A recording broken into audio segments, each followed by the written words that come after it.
Where does your mind wander to when the applause stops?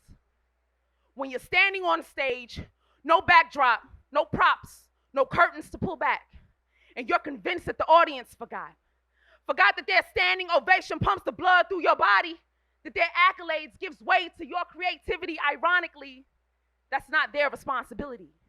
That doesn't mean that you don't live for it, that you don't enjoy it, that you don't strive for it, that you don't get high off of it. That doesn't mean that I don't fiend for it, that my ego don't geek for it, that I tried to stay clean from it, but when I close my eyes and see pitch black, my ears still want more of it.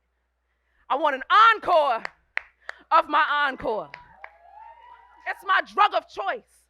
And sometimes I follow the rule of never get high on your own supply, so me rooting for myself don't come easy all the time. I'm human. And standing here in this moment telling you what I go through before I choose to disclose my woes makes me more vulnerable than my opponent. And since I've been hiding these notions for some time now, I really don't care who knows that these are valid emotions I'm disclosing.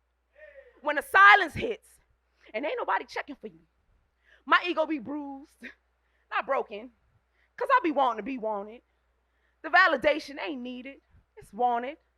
The camaraderie, it ain't needed, it's wanted. The ferocious explosion of social promotion ain't needed, it's wanted. That's why my words are spoken out loud in front of crowds that appear distorted from this side of the stage. I really can't explain why I am this way. What I can say is I'm honest. Who doesn't want to be revered by their peers? Let's say you post your original content to social media and you only get 11 shares. Some might say, okay, today was a good day. Others might feel like nobody cares. I am others because I got 14 first cousins and 2 brothers, and I need for them to share 10 times over plus 1 extra for good measure. This is not a request I'm not willing to offer. I know that your show of admiration is what is catapulting me to my purpose. So remember that every time that you clap for an artist, they become more determined to show you they're worth it.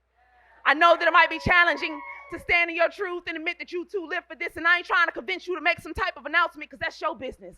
I acknowledge my plight because it makes me feel fearless. But there are times when the yearning for acceptance feels like a prison, and I crash into the barbed wire fence with a quickness when there's too much stillness. But I still write, though, and I still perform, though. And even if the hands stop clapping, I'm going to keep going till my eyes close, because only God knows what I would go through if I didn't have a show to go to.